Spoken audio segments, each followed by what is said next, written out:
Still some of the interns have not submitted their task.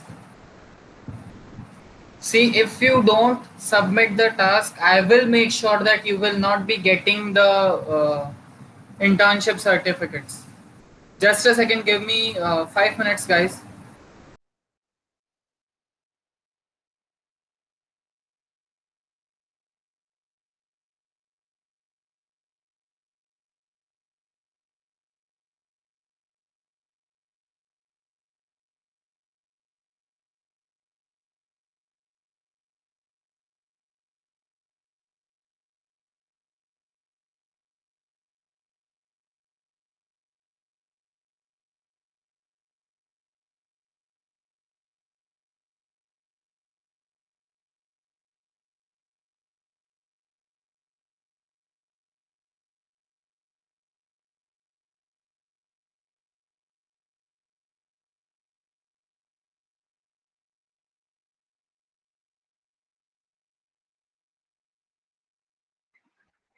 Good evening, Komal ma'am. Guys, yesterday I have told you to share your mail ID, but still some of the interns have not sent me their mail ID. Why? Just tell me the reason.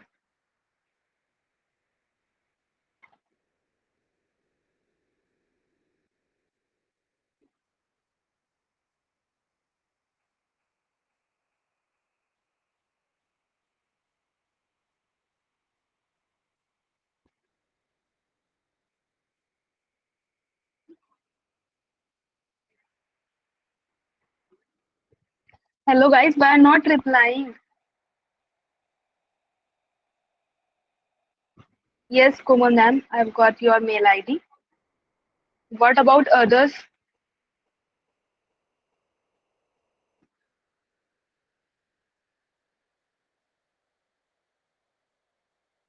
Guys, you are not taking your internship so seriously.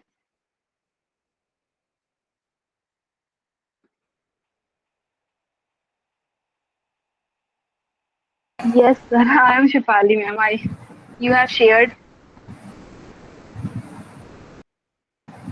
Okay, sorry interns, I was on a call. So let's start. Okay, so see, I was telling that if you will not submit the task given to you, I will make sure that you won't be receiving the internship certificates. So if you genuinely want the internship certificate, submit your task. See, whenever you ping me and you ask me for extra time, I give you extra time. Okay, there is no single intern in this batch who has ever requested me for extra time and I have denied him or her. There's no such intern, right? If I am so cooperative to you guys, it is your responsibility to submit the task. Okay, so you have to submit the task and this is mandatory. If you won't submit, you will not be receiving the internship certificates. Clear? Okay, now we'll be starting with today's lecture. Okay, can you see my screen? Yes, sir. Okay, okay. So let's begin with the very first thing. Okay, we will be talking about VPN today. Okay, VPNs and firewalls. Okay, the let's come to the topic now. See, I can assure that there are especially the boys in this batch, they must be using this software. That is for sure. I am not sure about girls, but for sure, boys must be using this particular software and most probably to watch the educational content at night, right? So, you all must be familiar with the term VPN, but still, we'll go through it. Okay, VPN stands for Virtual Private Network. Okay, what it does is it allows for secure data transmission from one point to another point. Clear? It privately and safely routes your connection. So how it works is, see what happens is some of the websites are blocked by your ISP. ISP stands for Internet Service Provider. Okay, you must be very familiar with what websites I'm talking about. Okay, So what happens is your ISP can monitor what you are seeing, what you are doing on your system. Okay, but what VPN does is VPN creates a secure tunnel from your system to that particular web server on which that website is hosted. Okay, now you establish a connection through that particular tunnel. You will be using the internet that is provided by a service provider, but now the ISP will not be able to monitor what you are doing. All right, it is used to bypass the blocked websites as well. Okay, it can hide your actions from original IP. Whenever you are connected with the VPN, your IP is spoofed, your IP is changed, you are provided with another IP, and most probably the IP is from a different country. Clear? So it securely connects you with that particular website. Okay, it hides an attacker's source. What does this line means is that if that website will try to track back your IP address, he will that website will reach somewhere else. Okay, somewhere in any other country. Okay, that website will never come to know that who is behind this IP address. Okay, why? Because you are using a VPN and VPN spoofs your IP address. Okay. So, is there any problem to anyone till this point? No issues? Okay. Now the next topic is IPsec. Okay, IPsec. IP stands for Internet Protocol and Sec stands for security. Okay, what IPsec does is it ensures the CIA triad. You must not be familiar with CIA triad. I will tell you what CIA is. CIA stands for confidentiality, integrity, and authenticity. Here, confidentiality, integrity, and authenticity. What does this mean? Is the whole cyber security revolves around CIA triad. Whenever you will be doing any higher certification, whatever it is, there will be a concept of CIA triad in each and every single certification program. From you can go with for the network security expert certification or the CES certification or the any other CISSP, CCSP, whatever certification you talk about, there will be a concept of CIA triad. Okay, what confidentiality is that you will have to ensure that your data is confidential. Okay, that data should not be provided to everybody. Okay, that should be confidential on your web server, on your network, or wherever the data is. Okay, this ensures the confidentiality of that data. Integrity means that data should not be tempered. Okay, what tempered means is that data should not be changed by any third party. Okay, it should be as it is. Whatever you have written in that particular data, it should be at the same way whenever you access it. Okay, then authentication. There is availability. Okay, availability. Integrity and availability is that particular data should be there whenever required. Okay, and what authentication is that particular data should be accessible to only that person who is allowed to access it. No third party should be able to access that data. Okay, that is CIA: confidentiality, integrity, and availability. Okay, in this CIA triad, if you have any problem, you can ask me.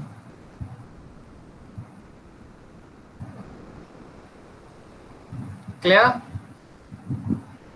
Okay, so what IPsec does is it ensures the CIA triad.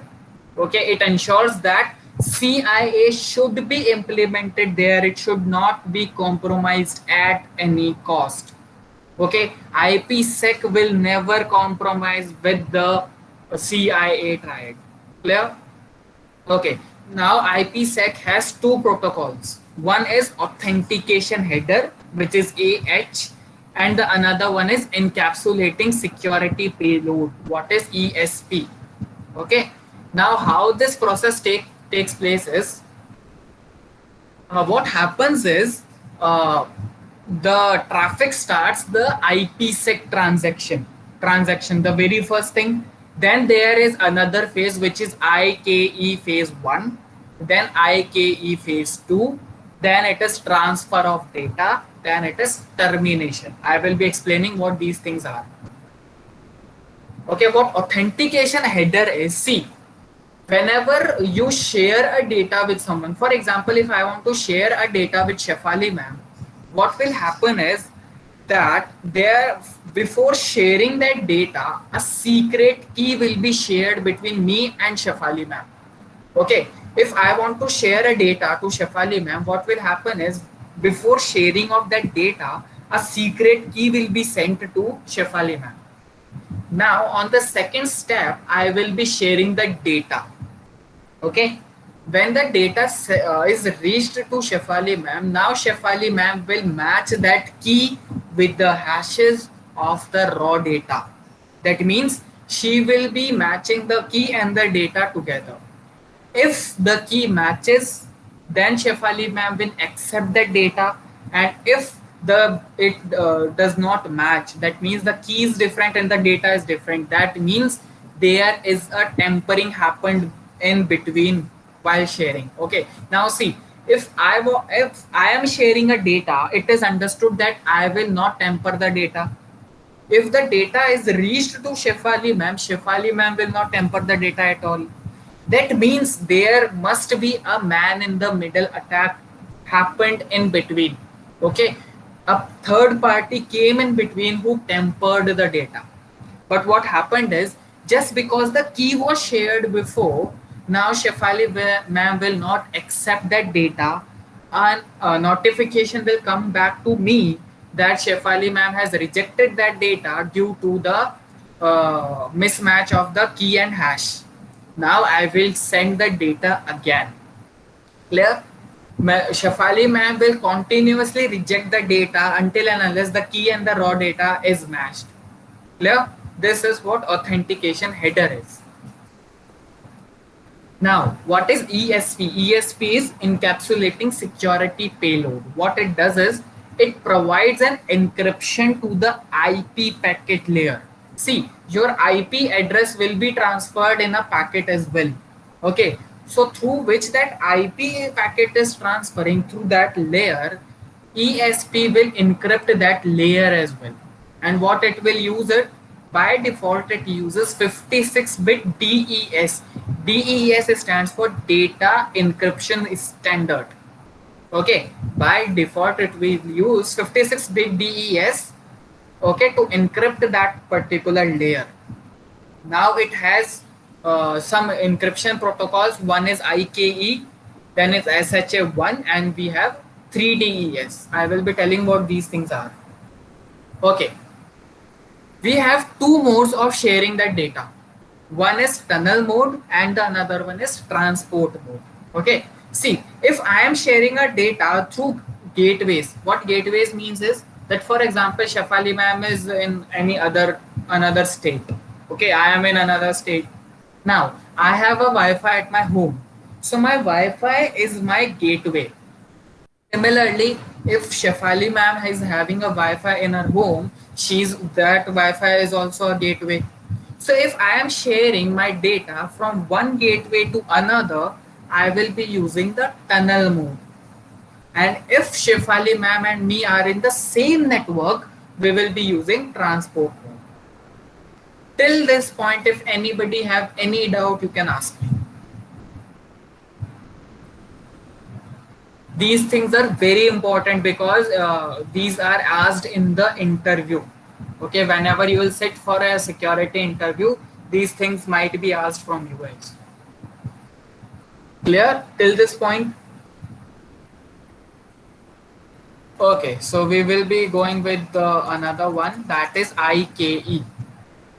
Now, what IKE is, IKE stands for Internet Key Exchange. Okay, what happens is it negotiates and authenticates the IPsec Security Association methods. There is a security association which has defined some parameters, and IKE authenticates and negotiates these parameters. Okay, now what happens is there are two phases in for tunnel. One is negotiation and another one is creation. This is security association. What it is, it is a relation between two or more peers in an IPsec tunnel. We are currently in the VPN thing. Okay, we are. This is a part of VPN. How VPNs work.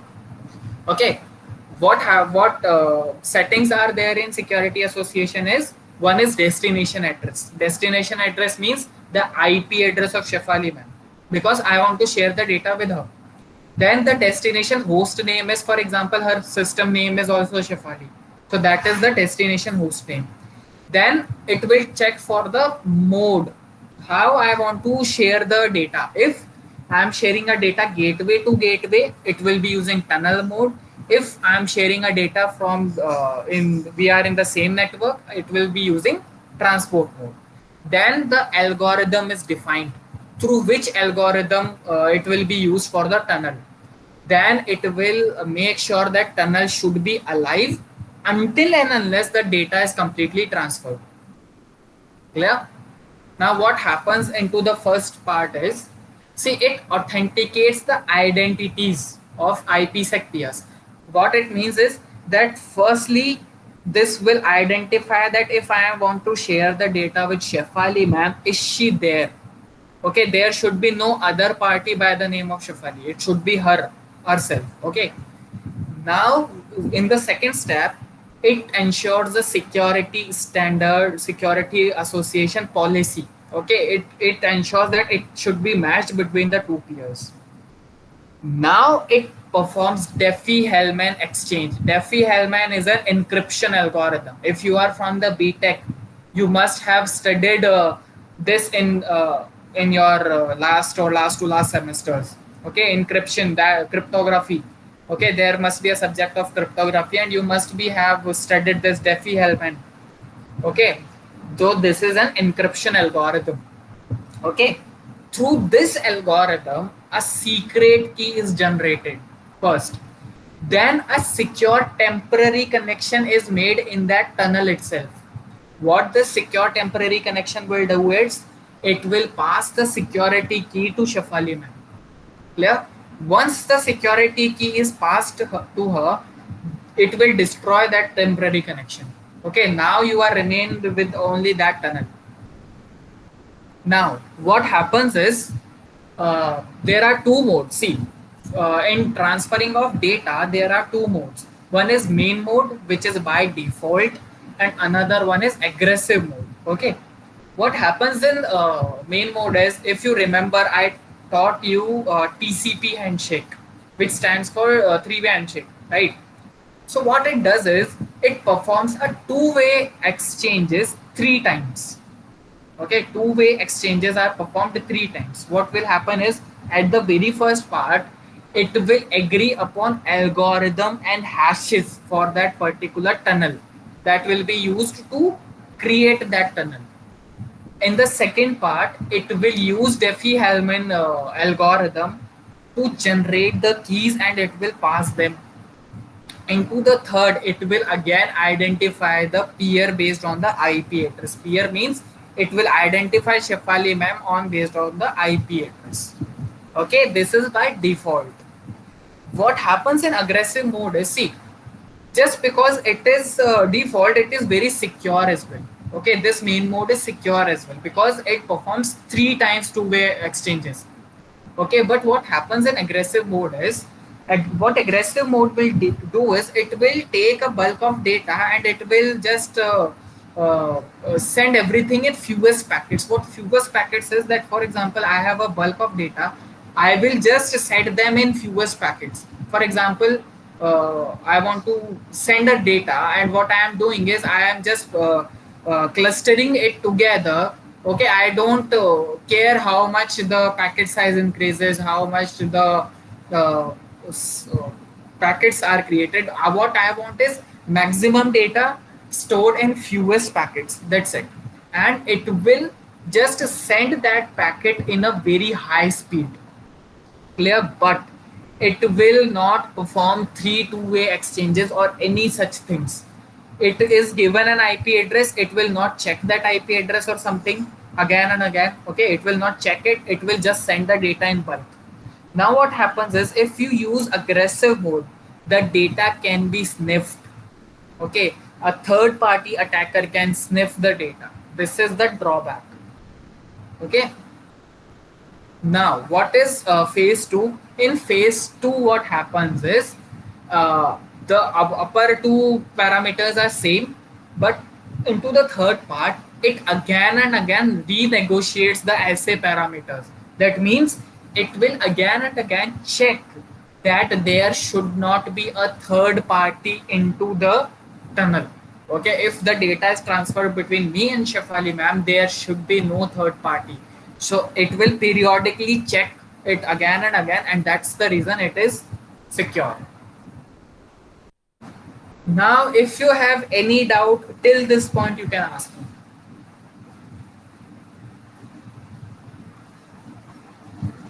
No doubts? Okay, I will close these things. No doubts? Okay. Now we will be going with the firewalls. So you must be familiar with the firewall as well, but I tell you what firewall is. It is a software application. What it does is it prevents unauthorized access into your system. Okay, it can be host based and it can be network based. I have already told you what are host based systems and network based systems. Host based systems are your Windows, your Linux, your basically your systems, and network based comes with your servers and all those things. Clear? So you can read it. Okay, this is for Windows, this is for Linux, and I will be telling you what is Windows web application firewall. Over here, network based is completely same, but now just listen to me very carefully on this thing. What is DMZ? DMZ stands for demilitarized zone. Clear? Now what demilitarized zone is? It is a part of network if any of the IP address is in demilitarized zone, then that particular IP can only access the internet. It cannot access the internal network.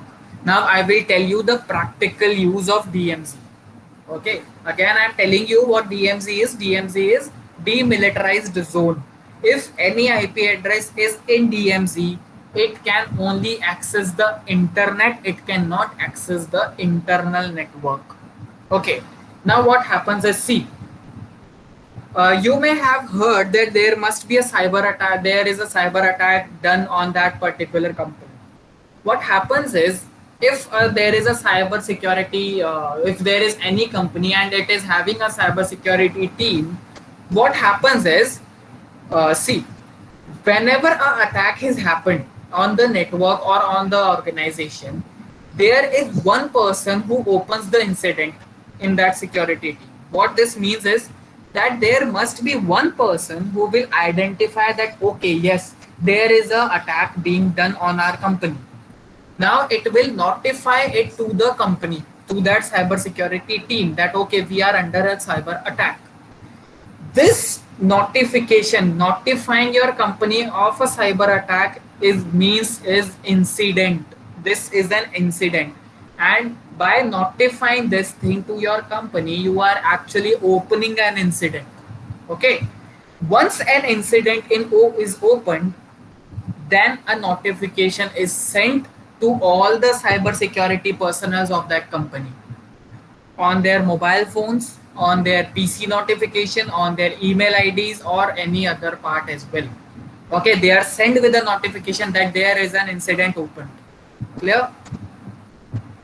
As soon as the incident is opened, there is a war room that opens in that company. How a real war room looks like in a cyber security company, I will show you. Cyber security war room. See, I will show you the image. This is how a war room looks like into a cyber security company. This is a war room of IBM. Okay. See, there is a main screen over here. Then there are systems over here. And these are cyber security professionals. This is a war room. What happens into war room is, as soon as the incident is opened, there is a red alert which happens into the war room. Is war room is opened with immediate effect. Now what will happen is, what cyber security personals will do is, they will identify that attacker, that IP address or something, and they will, with immediate effect, they will put that particular IP address into the DMZ, that is demilitarized zone. Now that IP address can only access the internet, it cannot access the internal network of that particular company. Clear? Now what happens is, once that IP address is kept into the DMZ, the cyber security professionals now begin the counter hacking or mitigating that risk. What mitigating means is, they now try to neutralize that attack.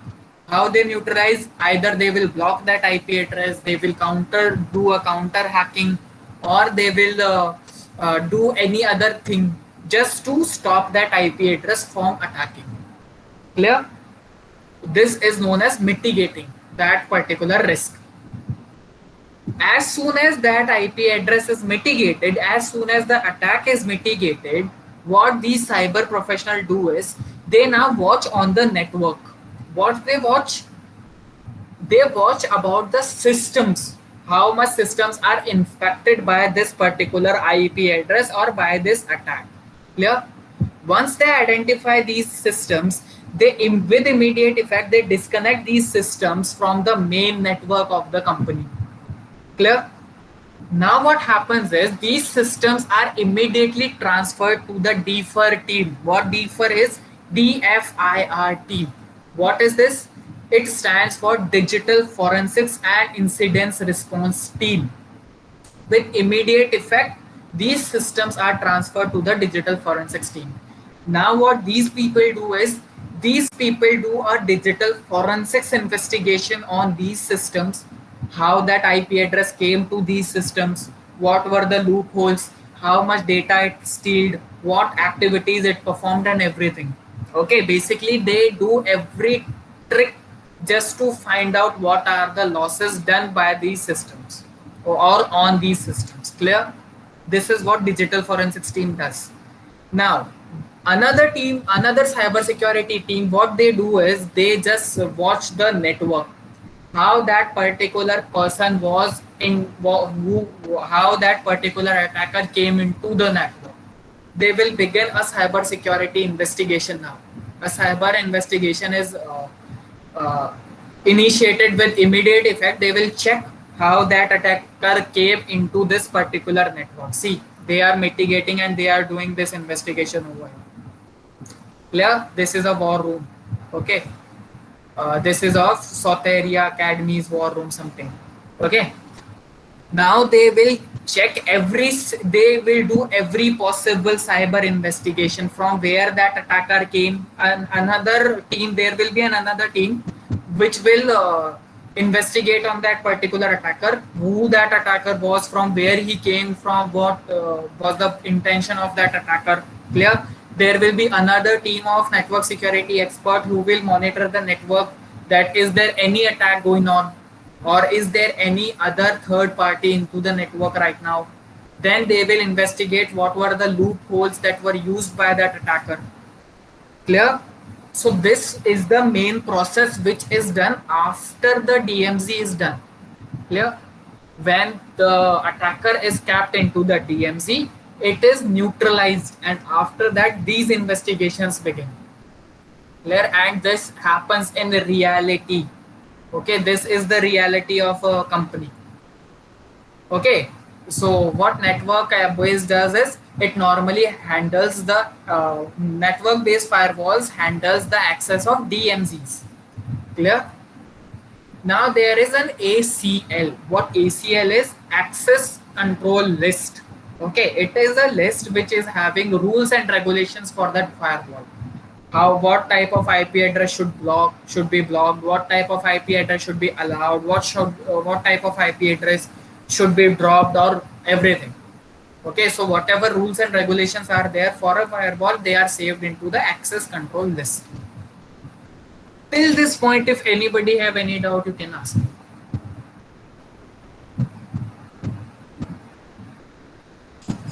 No doubts? No, sir. Okay. Next topic comes is packet filtering firewall. What packet filtering firewall is? See, it is not used now. Okay, it is because it is not commonly used because it provided a weak protection. What it did was, whenever there was packets coming from any of the source, it just investigates or it just inspected that particular source. Okay, it never inspected that packet, what that packet is bringing. Okay, see, your data is transferred in the form of packets. Okay, if you are sending something malicious to the company as well, it is transferred in the form of packets. Clear? So this particular firewall, packet filtering firewall, was a stateless inspection firewall, and it never inspected that particular packet. What it used to inspect was the source IP, destination IP, source port, and destination port. That's it. Clear? That's the reason it is not used, because it could be easily bypassed by the tunneling process. Clear? So now it is not used. Okay, just a second. Okay, now we come with the stateful inspection. It is just the reverse. What it does is, it even inspect the packets as well. Okay, what that packets are bringing. Are the packets malicious, or is anything malicious in these packets as well? Okay, so this is used today. Okay, this is a stateful inspection. This is just the opposite. Okay, see, it generally slows the traffic. Why it slows the traffic? Because it acts as a bottleneck. If you have watched the bottles, how bottleneck is very thick. Okay, there is a very less space to get in or to get out, but the bottle from bottom is very broad. Okay, so what happens is, when the packets goes from this particular firewall, it inspects every single packet, and due to this reason, this particular firewall is comparatively slower. It slows the traffic, but once the packet is tested, it is passed further, then the packet goes with its regular speed. Okay, now last topic for today is web application firewall. What application firewall is? It is a firewall which is between your website and the server it is hosted on. Okay, it is a firewall between the website and the server. What it does is, it protects that particular server from SQL injection attack or XSS attack or something, or parameter tampering or file upload vulnerabilities and all those things. If your website is vulnerable, this particular firewall still protects that server to be breached or that server to be attacked. Clear? This is what is web application firewall. Okay, now I will be sharing these particular notes in the group, and now if you have any doubt regarding anything, you can ask me.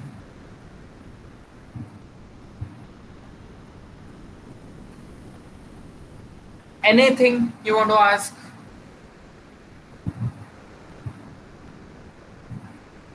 Ankush sir, any question? Is Ankush sir in the class?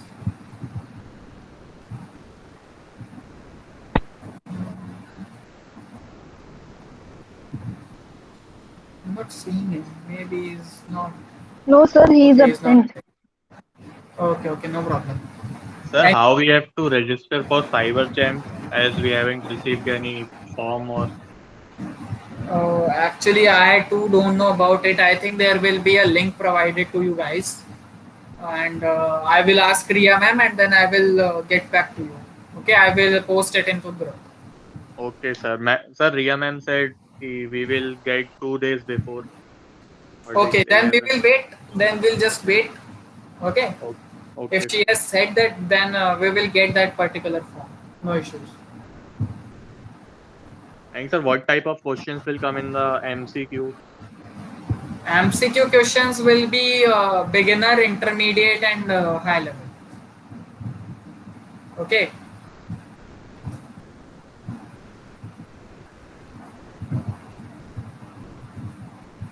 Anyone else? Any questions regarding today's topic or any other thing or any previous topic?